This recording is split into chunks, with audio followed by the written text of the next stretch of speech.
What's happening, party people? Hope you guys are having a fantastic day out there. Boy, oh boy, have we got something going on here over the last, what has it been? 32 hours maybe? Some interesting stuff. Interesting stuff to talk about. So, I'm not exactly sure this is going to go where it's going to go somewhere. All right. So, we saw yesterday, for those of you who've been living under a rock, we saw Simone Biles withdraw from the Olympics and the team competition yesterday. And we've got the people that are praising her and the people that are against her, reason why she quit. So, what I'm going to try to do in this video is try to explain what I've been trying to explain to all the trolls out there, and then the people that are actually smart and intelligent and trying to have a conversation about this. So there's three modalities, right? There's three modalities. There's written, there's video, and there's podcast, there's audio. I am much more better at video and audio. One, because you can hear the passion in my voice, you can hear and hopefully understand the context of where I'm coming from. And then video, I'm always animated, so I love being on video. The one that I like is blogging and writing, but I'm not very good at it. It's just not my forte. And a lot of times my mind goes so much faster than I write, and I leave things out. I don't reread some of the stuff that I say, and some of the meaning or the understanding of what I'm trying to say gets lost in translation. And then obviously, you know, we all know through text and everything that people just assume that you're saying things in a certain way, and then they get all butthurt about it. So I'm going to try to articulate what I've been trying to say. And for those of you trolling me, you guys are fucking morons. For those of you who are trying to have a real conversation about this, thank you. I'm going to post a link in the yesterday morning. I put a thing about the mental welfare and the coach's responsibility for athletes, and to make sure that they're mentally prepared for competition.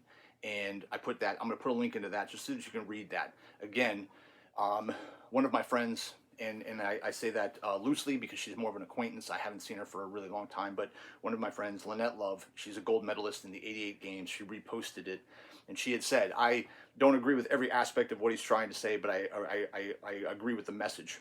And I'm going to articulate and try to explain some of that as well. I don't expect everybody to agree with me 100% of the time. That is you. For those of you out there that actually think that you're going to live in a bubble of people that agree with you 100% of the time, you guys are fucking morons. Okay, I'm just going to tell you that right now. I'm not trying to offend anybody right off the bat, but this is probably going to hurt some people's feelings. So if there are any snowflakes out there, I don't know what to do for you. Okay.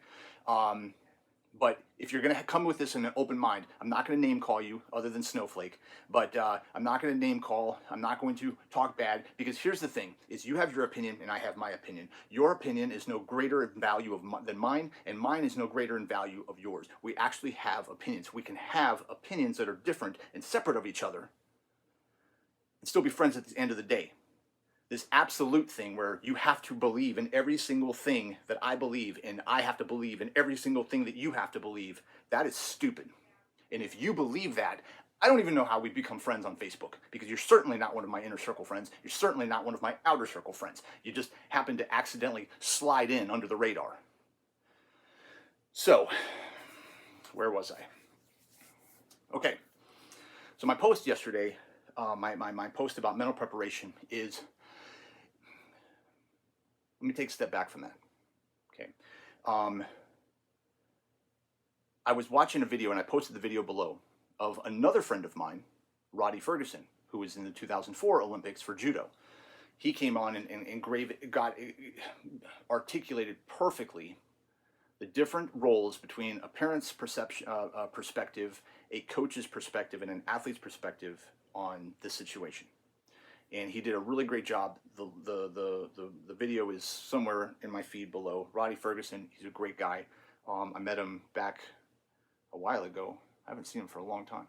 But So some of the things that he said, I'm going to steal them from him because he articulated it so well. I think he can just do a better job than me of trying to come up with a different way to say it because he just said it so well. So he talks about as a parent or as people in general, he talks about this bell curve.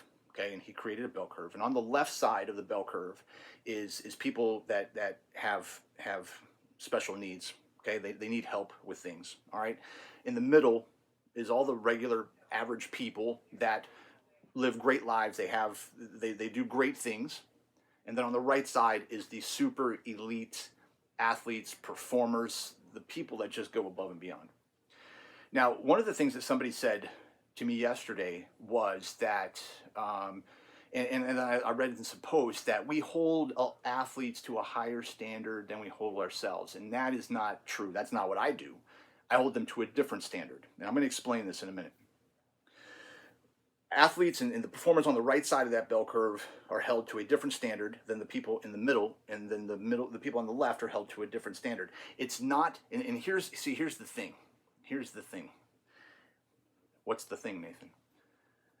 The different standards don't make you any more or less of a person. You're just different in this age where everybody just has to be all encompassed and close in here. And if you don't agree with me, then you're really different, and I'm going to shun you off to the world.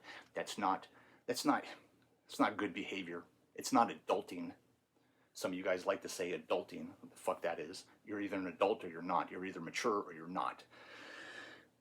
So people on the right, they have this expectation for themselves. They have this expectation of where their life is going to go, their life purpose is going to go, and they have that view. The middle people have an expectation for their lives, and they have that view. People on the left have an expectation for their lives, and they have that view. Okay? The difference is we don't hold them to a higher expectation. We hold them to a different expectation. We hold them to a different level because of the fact that they're trying to achieve something that most people, and I'm saying 1 out of 10 or maybe 1 out of 100 people, can actually fucking do. It takes more. It takes different skill set than the people in the middle and the people over on the left. It takes a different skill set, and in order to get there, you have to give these different tools and these different aspects and these different training styles and methodologies in order to get the best out of that person so that they can achieve the peakest of peak performance levels in life and get to the ultimate pillar of where they want to go, which in this case is the Olympics. Now, for those of you who don't know me, because somebody in the comments said, you don't know what you're talking about when it comes to women.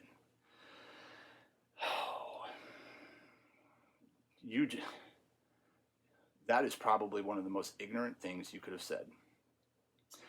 Well, for those of you who don't know me and who have gotten shared on this, and you're like, this straight white male is speaking about women. I used to coach women.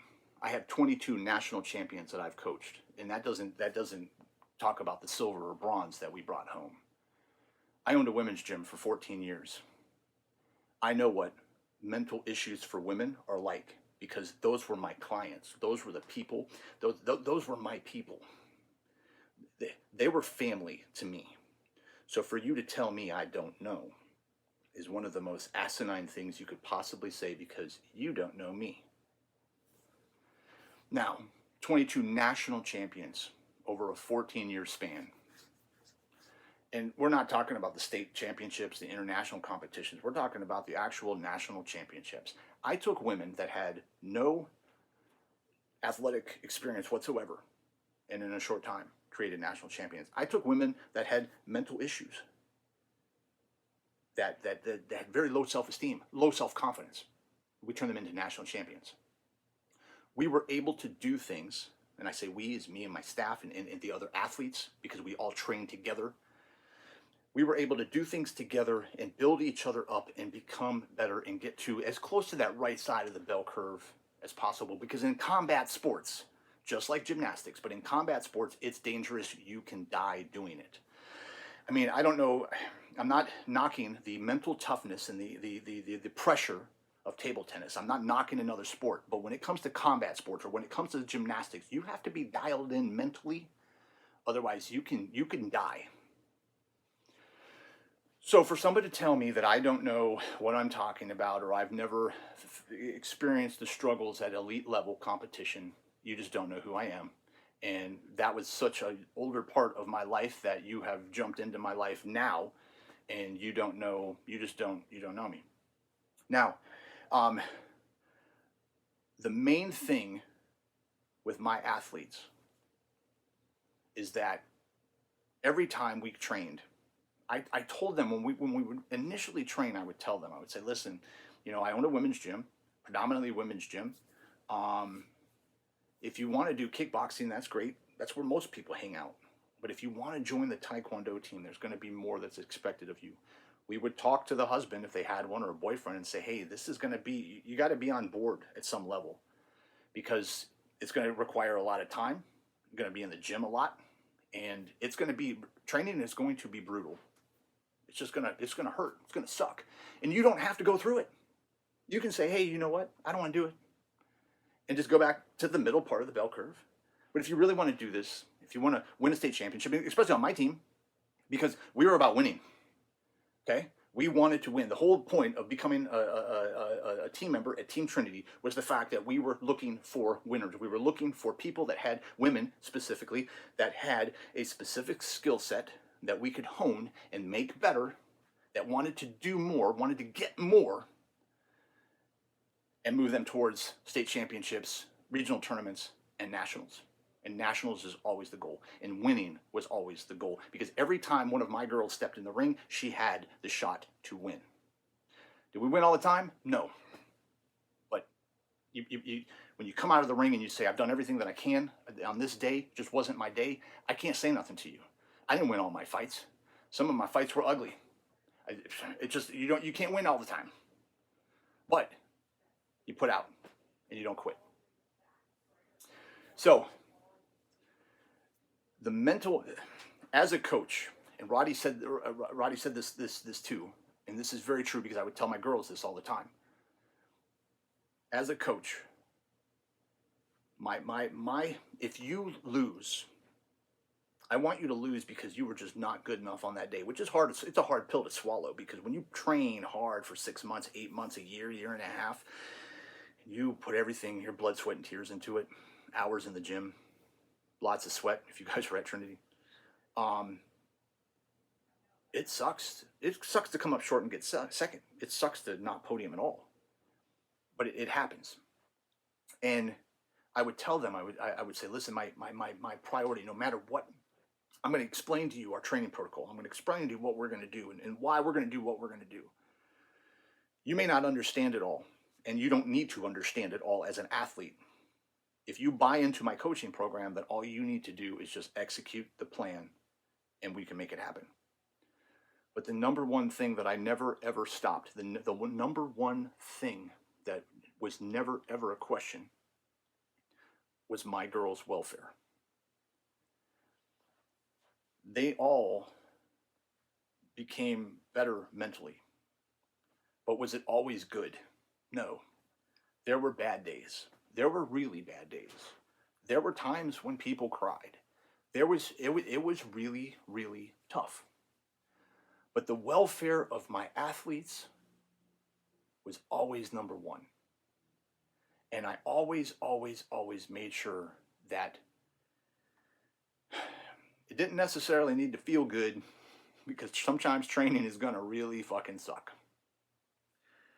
But I never put them in a compromised position where it was going to hurt them, injure them, or I wasn't so desperate for a win that I would put somebody unprepared into a tournament, and I wasn't so desperate for a win that I would get somebody hurt. My thing was that if you fail, you get hurt, something happens to you, it's my failure. It's my responsibility, because I am your coach. I am the person that is supposed to protect you. Once you get out there, you got to execute. I mean, and I've seen it before as a coach in Taekwondo. You train, you do everything right. Boom, you just choke. People choke all the time. State level, all the way up to the Olympics. I mean, how long have you been? I mean, I'm 40. I'm going to be 46 this year. 46 years old. I've seen people choke at the Olympics. People choke all the time. It's part of being an athlete. Sometimes Your mental just doesn't click. Same thing with triathlon. Same thing. Same. It's just every sport. It has. Sometimes shit just falls apart. But the one thing that they could always believe is that if I put them in the ring at the belt color that they were at, that they knew that they could do it. They knew that they had the skill set at that level at that day to win a gold medal. They just had to put in the work, put in the details, and get it done. So I am going to dissect something of Simone, because you guys are and I apologize if I didn't articulate this correctly. And it's okay. And again, if I articulate it now and you still don't agree with me, that's fine. I'm okay with that. But you also have to be okay with the fact that I don't agree with you. So I'm going to dissect Simone yesterday. The mental welfare and the mental well-being, and this is what I posted, of athletes is number one. Because at the end of the day, even though they're on the right side of the bell curve, they are still a human being. What I put in my post was that I don't necessarily agree with them being human, because the humans live in the middle and on the left. You're something else when you get to the right. Everybody is human. Everybody has feelings. But at the elite level, what you've learned to do is detach your emotions and your feelings and get the job done. If you are not, my thing about yesterday, and I'm going to dissect this in two parts, and I can do this. See, we can talk about mental health issues, and we can also talk about quitting. They're together, but they're also separate. And for those of you who have super glued them together with Gorilla Glue, you guys really haven't competed at a high level. And for those of you that have competed at a high level and decided to super glue stuff together, I don't know. So number one, I've taken a lot of psychology classes. Number two, this is not my first rodeo. I have a lot of belt buckles. I've been in the trenches with athletes for a really long time, and over my entire career and my span, I've coached athletes from a lot of different sports, and my youngest athlete is 12, and my oldest athlete was in their 60s. So I've seen the full spectrum, and primarily, I've trained a lot of men, but primarily, I've trained women. So we're going to talk about the two things: mental health and quitting. Okay. The mental health of an athlete is number one. I said that. Okay. If you especially in a situation where you can get hurt, I would prefer you bow out. I'd prefer you quit, if that is truly what's going on. My disappointment with yesterday, my upsetness with yesterday, was more in the fact that leading up to yesterday, there were signs that Simone was off and nobody caught on to them. Or if you did catch on to them, I don't know that you caught on to them. But me sitting in the comfort of my home, reading an Instagram post and then watching her behavior and her warm-ups and what I saw, she wasn't the Simone that I've grown to know and love. She's not the Simone that I've watched win. She's not the Simone that I've watched her career. Someone posted and said, I don't know anything about Simone. Right? I love how you guys just drop shit out there and you have no idea what you're talking about. It's unbelievable. Someone also said that I don't know because I've never experienced loss like she has. Let's compare everybody. Let's compare everybody. How's that going to work out? So anyway, her mental toughness was obviously not on par. There was something wrong, and she even expressed it in an Instagram post, which is pretty freaking raw and real. So you start to wonder, what happened to the sports psychologists on the gymnastics team? And it falls back to the coaches and not seeing the sign. And of course, I don't know everything that's going on behind the scenes. Maybe she said, "Oh, I'm fine." Maybe she just brushed it off. I don't know. But there was something really, really wrong. And my upsettedness, my frustration is the fact that I feel for her because of the fact that it was so public Most of the time, you don't see that. It's behind the scenes, and somebody says, hey, you know what? I've gone as far as I can go. I cannot take this anymore. I'm done. And usually it's behind the scenes. What was so for her about it was the fact that it happened in front of everybody. Somebody also said that this is interesting. Side note: this person's already unfriended me, and DJ, you've unfriended me twice, and I've friended you back because you keep adding me back as a friend. Because I really, I know that your opinions are completely different than mine, but I still believe that we can coexist on Facebook together, and we can embrace and talk together. But you've unfriended me for the last time. I will not. And my feed is public, so you can actually see this. But DJ, do not friend me again, because I am not going to friend you. Okay? As of today. Maybe tomorrow I'll friend you again. But she told me that that she was disgusted, that she was disappointed in my post because of the fact that mental health is a real issue, and I don't know what I'm talking about, and blah blah blah blah blah blah blah. Well, DJ, I have a lot of friends. As a matter of fact, DJ, I don't know. Show me somebody that does not have mental health issues, and I'll show you a liar. Because all of us are dealing with our own inner demons on a regular basis. And for you to say that your demons are worse than mine, what about that equality you're talking about? What about that unity you're talking about? You need to feel like you're more worse off than I am to make yourself feel better, then go ahead and do that. But you don't know anything about me, because I don't open up a lot. Everybody has mental health issues. It's just when and where they come out. And unfortunately for Simone, it came out yesterday in front of a very public crowd. And I feel for her about that. Now, I also believe that the United States Olympic Committee could do more to help and support athletes.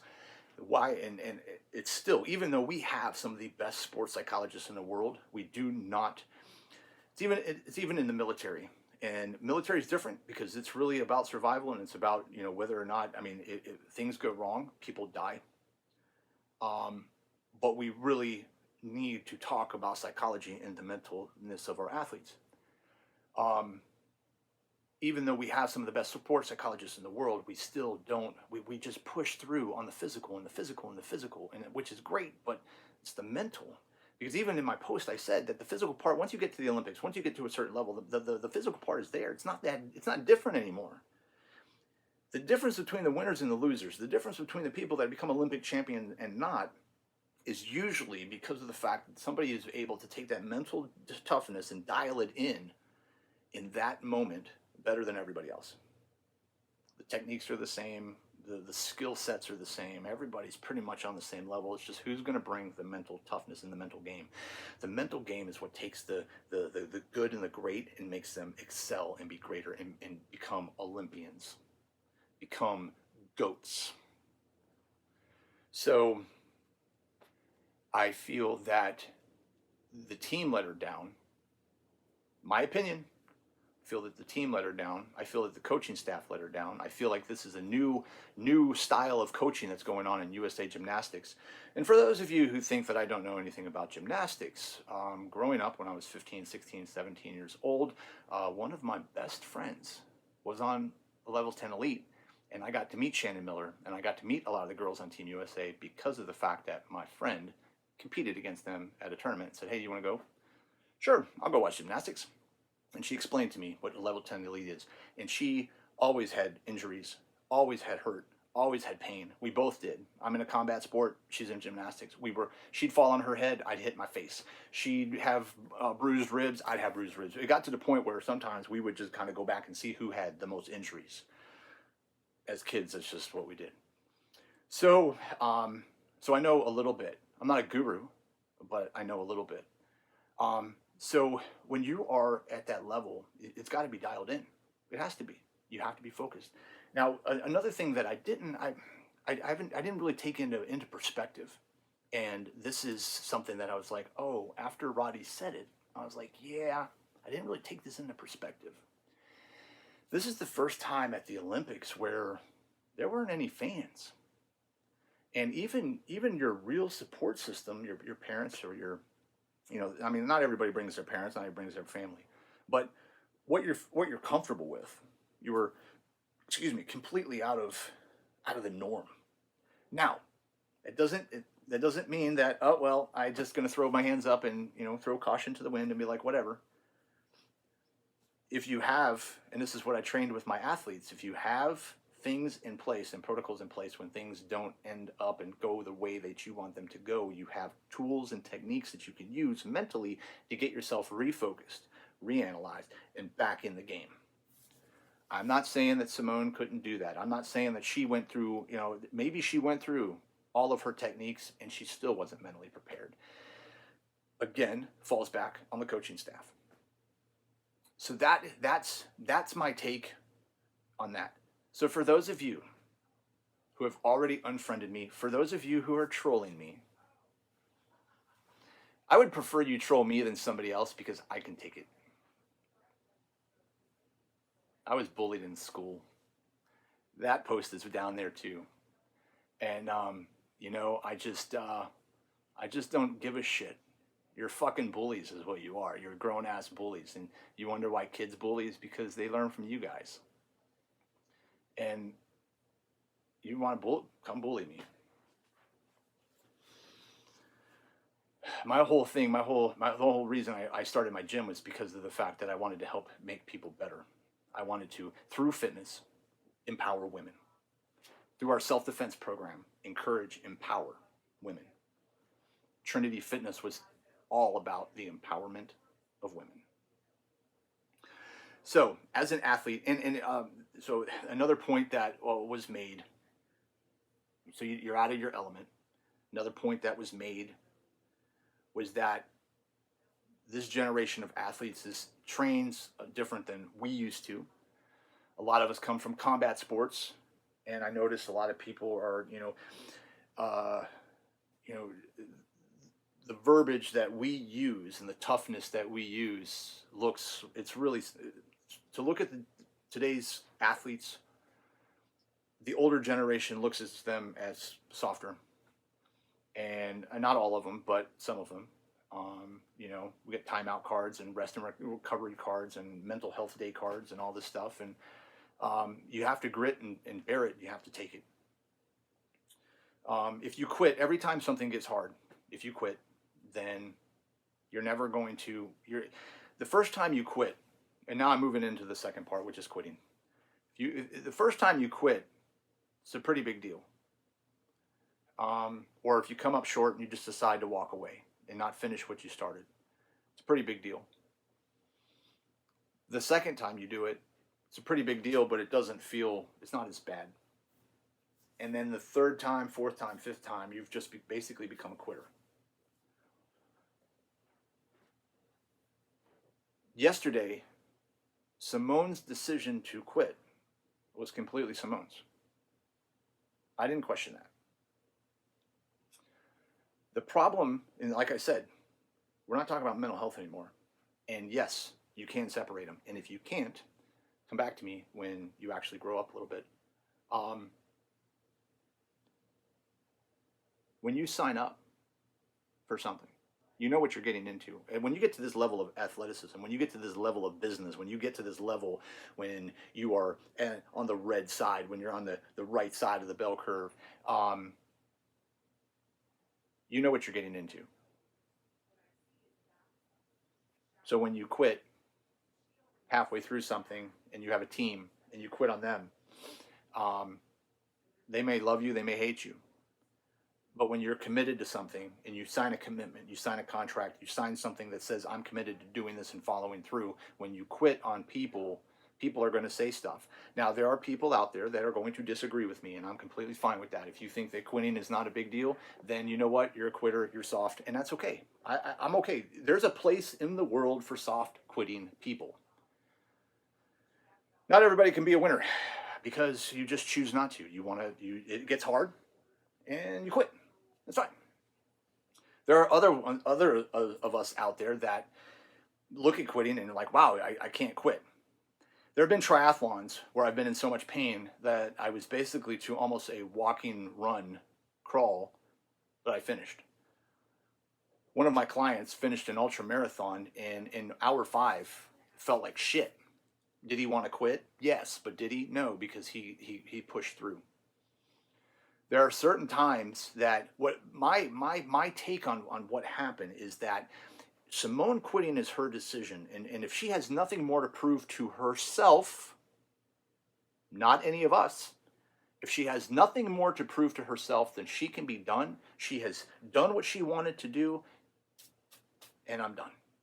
And that's Simone's decision.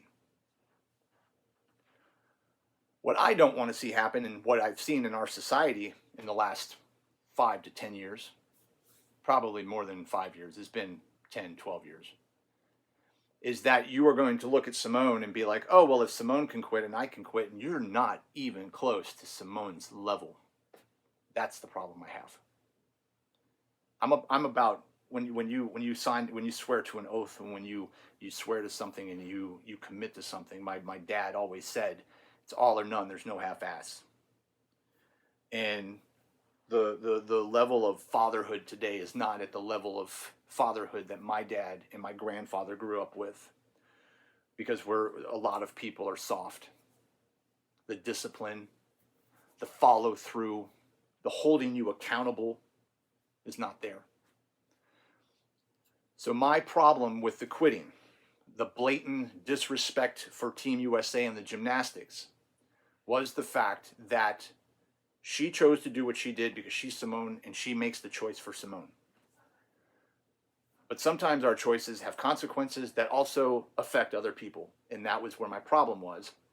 And then to take it a step further was, you are going to have some of these bedwetting crybabies that say, well, if Simone can get to this level, then if I'm just playing, Pee Wee baseball and I just don't feel like going out for the 8th inning, then I just don't feel like batting today because mentally I'm just not there. You weren't mentally tough in the first place, so how do you know that you were not there? And the more and more and more that we ingrain, oh, little Bobby, you don't want to do it today? Okay, you don't have to do it today. We'll do it tomorrow. But tomorrow never comes. That was my problem. That's the issue that I had. So I'm hoping that I'm articulating this enough so that you guys understand where I'm coming from. But if you disagree with me, it's okay. We can disagree on this. But you have to understand that if you are praising Simone for quitting, then that's your decision. But it also means that the decision for somebody else to disagree with you, that's their decision, and you have to accept that. So much talk about accepting today and being united and equal, but when somebody's opinion is against yours, you're so quick to just shun people and unfriend them.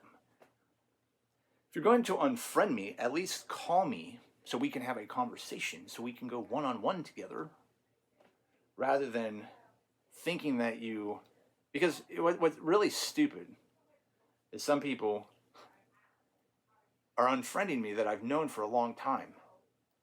You know who I am. I haven't changed. You know the girls that I coached. You came into the gym, so you know how I am. So I don't understand how this is so unbelievable, other than the fact that maybe I didn't articulate myself correctly, and if I didn't, I hope I have now. If I have not, because at the end of it all, when you wake up in the morning, when I wake up in the morning, we look at ourselves in the mirror. It's not about anybody else. It's about us. It's about living today in this moment to the best of our ability. It's about getting done what we can do to make ourselves better and the people around us better. To push people forward, not to alienate and segregate people like most of society has decided to do today. That's my take on it. So I think that's all. I think that's all I've got. I think it is. Let me just hang out for a minute just in case. Because if I turn it off, I'll be like, oh, I forgot that. I think that's it. I love you guys. I love all of you. There's a lot of people. I have a lot of people that are in my Facebook group. There's a lot of people that I interact with on a regular basis. And just because we don't agree with somebody, it doesn't mean that I'm going to take this down to another level. Some of my closest friends are black. And as I got older, I went to an all-black Taekwondo school. I was the only white kid. And for the first 6 months, they tried to get rid of me because they didn't want me there. But once I kind of pushed through the 6-month mark, we became best friends. We were attached to the hip. We had Velcro. Me, Brandon, Naf, Javon. Ikea. Those are my best friends. I have friends that are gay. I have friends that are Asian. Just because somebody doesn't want to go to a Korean barbecue and they'd rather eat at Applebee's does not make them hate Asians. Just because somebody disagrees with, for whatever reason, LBGTQ 4321, doesn't make them homophobic or hate you. And just because somebody doesn't like what Black Lives Matter stands for, doesn't mean they're a racist. And I'm really tired. I'm really tired of all of that bullshit. Because you see me stand here, straight white male, and you're like, oh, he doesn't know what he's talking about. How the fuck you don't know what I'm talking about? I have life experiences just like you do. Some of them are different. Some of them are the same. Some of them are different, but they are the same. Just because I'm a certain person, just because you're black, just because you're Asian, just because you're gay, just because I'm white, doesn't, same thing I said before, doesn't make your opinion any better, doesn't make my opinion any better, doesn't make your opinion any worse or mine any worse. We're not always going to see eye to eye. And I really hope, out of the 1,300 plus friends that I have, that the majority of you are not spewing that bullshit. Because for some reason or another, we've become friends for some reason, and I really believe that we're here for a reason. I wasn't brought up that way. I was brought up to look at the merit of somebody. Respect is given, trust is earned. And your merit, your integrity, what you say, do, and be, and become, and your actions speak even louder than words. So be the light, be the beacon, be the hope, be that thing that you want to see, that thing in the world. I'm not going to try to quote what I'm trying to quote because I don't know the quote, but you know what I'm saying. Be what you want to be. Look and be the example. For Simone, right now, we're talking about athletic mental health, and it's bringing up mental health for everybody. But on the other hand, it's also bringing up the fact that about quitting. Okay? All right, I think I'm done. I think that was it. I think that was good. I love you guys. I really do. I mean that. As hardcore as I am, and as oomph as I am, I have my spiritual loving side. And I love all of you guys. I do. I really do. Even if I don't see you, even if I don't talk to you, I love you guys because in my heart, I love everybody. So, you guys today, embrace each other. We all have mental health issues, so let's all get our shit together. Work on our shit. And if you need help, reach out to somebody. Don't suffer alone. That is the worst thing you can do. There are plenty of people that you can reach out to that can help. Whether it's just a friend or it's an actual therapist, you can get help. And number 2, stick to your commitments. Fight through to the end. Hold yourself to a higher expectation than you hold anyone else. And I guarantee you, you're going to lift everybody up as you go up too, because everybody can be up here at the top. You guys have a fantastic day. And until next time, start strong, finish stronger. Woo!